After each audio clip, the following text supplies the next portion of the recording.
Samantala, isinasaayos na ng Department of Health ang planong pag-quarantine sa mga uuwing OFWs mula sa mga bansang tinamaan ng Ebola virus. Samantala, patuloy naman ang pagbabantay ng ahensya sa isang peacekeeper na may sore throat na naka-quarantine sa Caballo Island.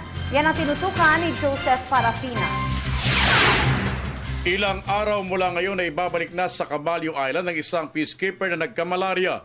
Ayon sa DOH, mas ligtas ang pasyente doon. Subalit ililipat lamang ito kapag kinumpirma na ng mga doktor na wala ng parasito sa katawan nito. Sa dugo niya, wala na yung parasitiko, pero gagamutin pa rin siya dahil nga i-check up pa rin siya para masiguro na baka tumago lang at lumabas ulit. Probably in 3 days, the peacekeeper will be going back to Caballo Island. Dahil sa matinding kaso ng Ebola sa tatlong mga bansa gaya ng Liberia, Guinea at Sierra Leone, inirekomenda pa rin ng DOH na magkaroon ng mandatory quarantine sa mga uuwing OFWs mula sa mga bansang nabanggit. Subalit, maaari pa rin itong magbago kung irekomenda naman ng iba't ibang mga ahensya ng pamahalaan ang nasabing panukala.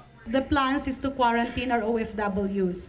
While we acknowledge na hindi po ganoon yung practice ng ibang countries, we are on the middle, the safety of the people and the safety of our OFWs. Why? There's a lot of misinformation. Mamaya pag uwi nila, may marinig dun sa kabilang barangay or may magkasakit.